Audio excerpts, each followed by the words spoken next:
Au Sénégal, chaque jour, des milliers de filles voient leurs avenirs compromis par une pratique encore trop présente, le mariage des enfants.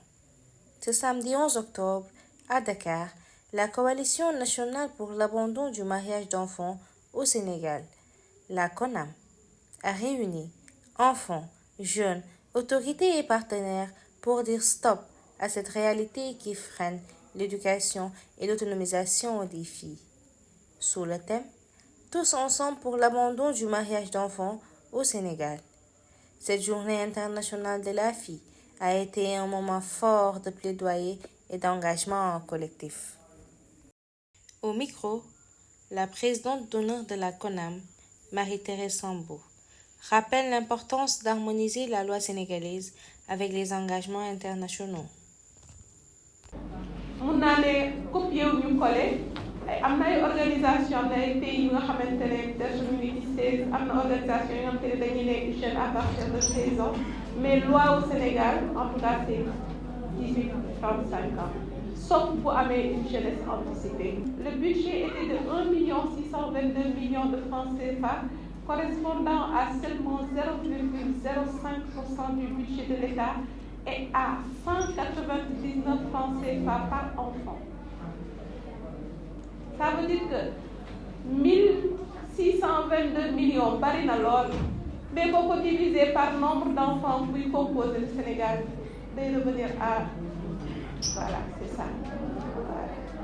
Donc des fois loolu moo ñi dañuy gis chiffres yu mag yi mais boo demee ci réalité bi boo ko defee sa ratio li mu lay dikkee par enfant dafay day mel ni tey jii ku ñu jox daf ñuy dal ci kër yi sa papa day ñëw wala sa yaay ñëw daal ne dépense bi 5000 francs la bu jox la 5000 francs pour 20 personnes 30 personnes ci kër gi nga jaaxle moom 5000 francs yu bëri na mais c'est ça état tamit noonu la day joxe 1600 millions bu defee ne bëri na mais boo xoolee ci détail bi par rapport ak nombre xale yi mu war a gérer c'est rien. Parce qu'un Sénégal sans mariage d'enfants, c'est un Sénégal où chaque fille peut rêver, apprendre et s'épanouir librement. Bonjour tout le monde, alors moi c'est Thérèse Niass, coordonnatrice du club de jeunes activistes de la CONAM, Coalition nationale pour l'abandon du mariage des enfants au Sénégal.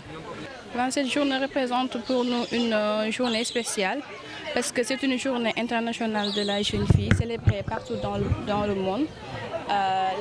La date a été choisie par l'ONU, l'Organisation des Nations Unies, le 11 octobre.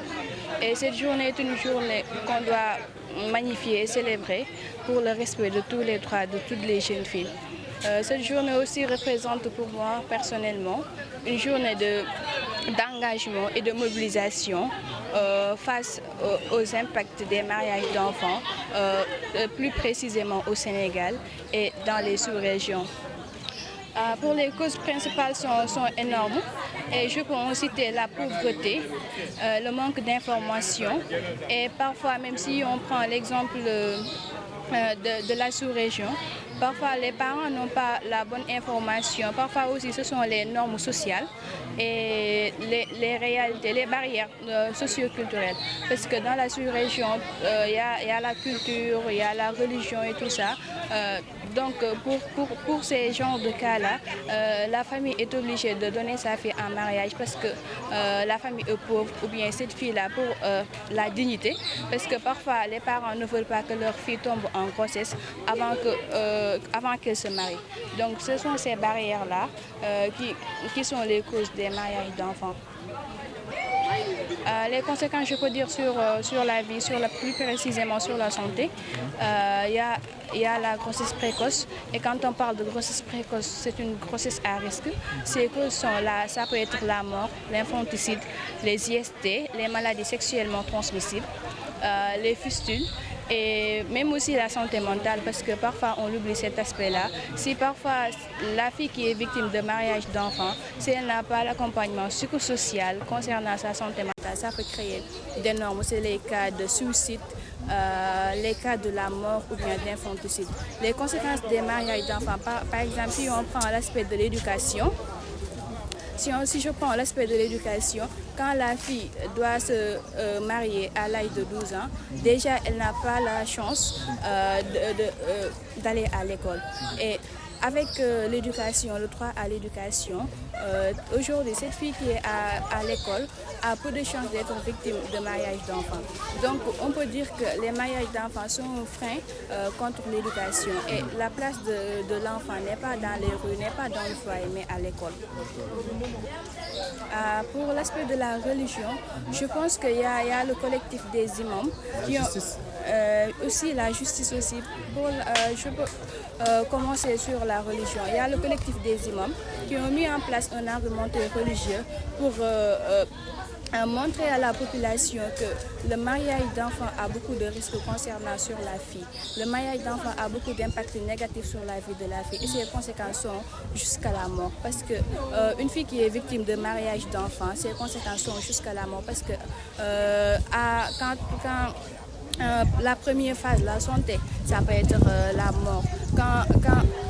Après la mort, on l'oublie parce que déjà, elle est victime de mariage d'enfants, victime de grossesse précoce et parfois même il y a des violences conjugales qu'elle subisse, il y a des violences basées sur le genre que la fille subisse au niveau du foyer. Et je pense que la religion est un levier puissant pour lutter contre les mariages d'enfants. Et prenons le cas des politiques. Aujourd'hui, nous avons le code de la famille, nous avons le code de l'enfant, nous avons le protocole de Maputo qui a été ratifié par le Sénégal depuis 2005. Et ce protocole nous appelle à l'élimination de toutes les pratiques traditionnelles qui sont néfastes, telles que le mariage d'enfants et aussi l'excision, les mutilations génitales féminines. Et la Code de la famille, avec son article 111, nous dit que la fille doit se marier à l'âge de 16 ans. Avec le Code de la famille,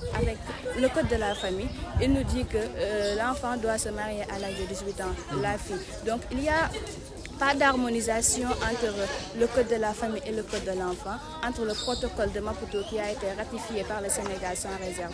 Et quand le Sénégal a ratifié ce protocole sans réserve, cela veut dire que le Sénégal est d'accord sur tous les axes du protocole. Donc il doit être d'accord sur l'élimination de ces mariages d'enfants-là pour le relèvement de l'âge du mariage jusqu'aux 18 ans.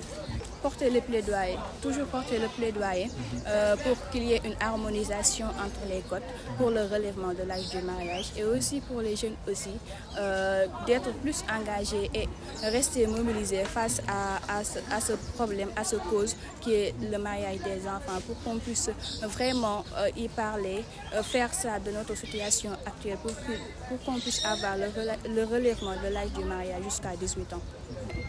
Le message serait que chaque mariage d'enfant est un échec de notre système de protection. Donc changeons la loi, qu'il y ait une harmonisation avec les codes pour qu'on puisse avoir le relèvement de l'âge du mariage et protégeons nos filles. Mes remerciements, je remercie d'abord la CONAM et toutes les organisations de la société civile qui sont membres de la CONAM, l'ambassade des Pays-Bas qui a financé aujourd'hui cette activité pour qu'on puisse célébrer aujourd'hui la journée de la jeune fille. On remercie CONAM et ses partenaires et aussi je remercie les jeunes activistes pour leur engagement et leur dévouement par rapport à l'organisation de cette journée. Pour faire du mariage à 18 ans, pour toutes les filles, une réalité.